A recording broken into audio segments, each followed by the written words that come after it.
Сәлем достар, сіздермен EasyKZ, инвестиция және қаржылық сауаттылық тақырыбын қазақша, қарапайым тілмен түсіндіретін арна. Бүгінгі видеода қор нарығына инвестиция жасау арқылы қалай үлкен ақша жасауға болатындығы туралы айтатын боламын. Осы видеодан әлемдегі ең бай инвесторлар өздерінің капиталына қалай қол жеткізгенін, сізде қаржылық тәуелсіздікке жету үшін қандай қадамдар жасау керек екендігін білетін боласыздар. Видео қызықты болатындығына сенімдімін. Сондықтан соңына дейін көріп, лайк басып, пікір жазып қолдай отырыңыздар. Арнаның тіркелмеген көрермені болсаңыздар, арнаға тіркеліп, жаңа видеоларды жіберіп алмас үшін қоңыраудың үстінен баса кетіңіздер. Көптеген адамдар инвестиция жасау үшін сарапшы болуы керек немесе өте көп ақша қажет деп ойлайды. Бұл үлкен адасушылық. Қор нарығы бәріне қолжетімді, әрі бұл байлықты көбейтудің ең тиімді құралдарының бірі болып табылады. Қор нарығына инвестициялаудағы ең маңызды нәрсе сізде қанша ақша бар екендігінде емес, қаншалықты ұзақ әрі дұрыс инвестиция жасауыңызда. Уоррен Баффет әлемдегі ең бай адамдардың бірі. Оның 2024 жылғы дәулеті 100 миллиард доллардан асып түсті. Ол миллиардер болып туылмаған, бірақ қор нарығына және компанияларға инвестиция жасау арқылы Баффет үлкен капитал жинай алды. Баффеттің негізгі стратегиясы ұзақ мерзімді инвестиция. Ол әрдайым инвестиция жасау үшін ең жақсы уақыт дәл қазір деп айтады. Ол акцияларды сатып алып, оларды ондаған жылдар бойы ұстаумен айналысады. Ал уақыт өткен сайын күрделі пайыз сіздің байлығыңызды ұлғайтуға жұмыс істейді. Баффеттің стратегиясына қарасақ, акцияларды сатып алу мен сатудың нақты уақытын болжауға тырысудың қажеті жоқ. Тек активтерді ұзақ мерзім бойы ұстау ғана маңызды. Джефф Безос әлемді өзгерткен Amazon компаниясын құрғандығы туралы естіген шығарсыздар. Бірақ ол да үлкен капиталға жетуде инвестицияны белсенді түрде жүзеге асырды. Безостың стратегиясы өсу әлеуеті бар компанияларға инвестициялау еді. Сол себепті оның алғашқы инвестицияларының көпшілігі технологиялар саласында болды. Ол инновацияның болашағы бар екендігін алғашқылардың бірі болып түсінді. Егер сіз 90-шы жылдардың соңында Amazon компаниясына инвестиция салсаңыз, бүгінгі күні сіздің табысыңыз 100 мың пайызға жетер еді. Бұл әлемді өзгертетін компанияларға инвестиция жасаудың үлкен дивиденд әкелетінін көрсететін сабақ.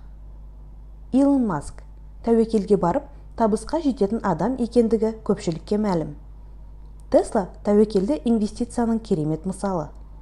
Көптеген жылдар бойы сарапшылар Tesla сәтсіздікке ұшырайды деп болжаған. Бірақ Маск компанияны дамытып, оған инвестиция салуды жалғастыра берді. Бүгінгі күні Tesla электр көліктері саласындағы көшбасшы. Ал компанияның құны 100 миллиард долларға бағаланады. Оның мысалы кей кездері тәуекелдің қайтарымы жоғары бола алатындығын көрсетеді. Әрине, егер сіз инвестициялаған идеяға 100% сенетін болсаңыз ғана. Енді осы адамдарды не біріктіретінін қарастырайық. Олар инвестиция арқылы қалай байлықтарын ұлғайтты? Байқасаңыздар, олардың барлығы келесі маңызды қағидаларға сүйенді. Біріншісі ұзақ мерзімді көзқарас. Олардың ешқайсысы тез байып кетуге тырысқан жоқ. Олар шынайы өсу уақытпен бірге келетінін түсінді. Екіншіден, күрделі пайыз. Ақша сіз үшін жұмыс істейді. Сіз ақшаны қаншалықты ұзақ инвестицияласаңыз, күрделі пайыз арқылы қайтарылым, соғұрлым көп болады. Үшіншіден, диверсификация. Барлық ақшаны бір компанияға немесе салаға салуға болмайды. Баффет, Безос және Маск бірнеше табыс көздеріне ие болып, әртүрлі секторларға инвестиция жасады. Төртінші, тәуекел және есеп. Кейде Илон Маск сияқты тәуекелге бару қажет, бірақ тәуекелдің ақталатынын түсіну өте маңызды. Сіз өзіңіз түсінбейтін нәрсеге инвестиция жасамаңыз. Егер сіз инвестициялауды жаңа бастап жатқан болсаңыз, алаңдамаңыз. Барлық миллионерлер бір кездері жаңадан бастаған. Инвестициялауды бастау үшін сіздерге бірнеше қадамдарды ұсына кеткім келіп отыр. Бірінші, брокерлік шот ашыңыз. Қазіргі уақытта отандық Freedom Finance, Жусан, Халық Инвест сияқты немесе шетелдік Robinhood, Interactive Brokers сияқты көптеген платформалар қарапайым және қолжетімді инвестициялық құралдарды ұсынады. Екіншіден, шағын сомалардан инвестициялауды бастаңыз.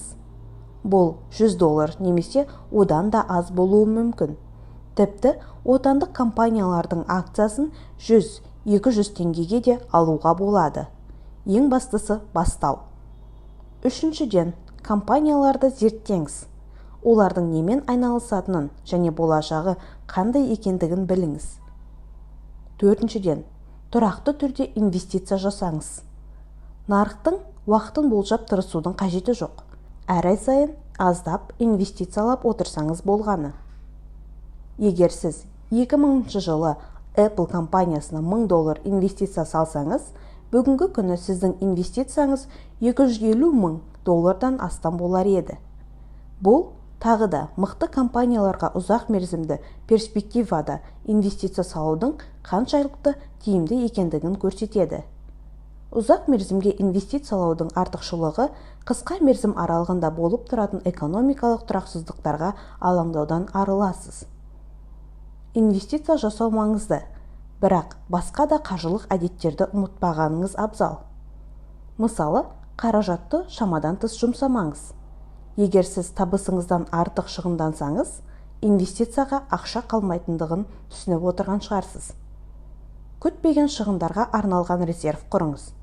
Инвестиция жасамас бұрын 3-6 айлық шығындарды жабатын қауіпсіздік қоры болған жөн. Сонымен қатар, қажетсіз қарыздардан қашыңыз. Сізде қарыз неғұрлым аз болса, инвестициялауға соғұрлым көп ақша қалатын болады. Сонымен достар, қор нарығы байлықты құрудың мықты құралы, және Уоррен Баффет, Джефф Безос және де Илон Масктың мысалдары мұны айқын көрсетеді. Кішкентай қадамдардан бастаңыз, ақылмен инвестициялаңыз, уақыт өте келе нәтижені көретін боласыз. Арнаға жазылып, лайк басып, пікірге келесі бейнелерде қандай тақырыптарды талқылағымыз келетіндігі туралы жаза кетіңіз. Инвестиция бұл марафон, ол бір күнде шешілмейді. Видеоның соңына дейін менімен болғандарыңызға рахмет.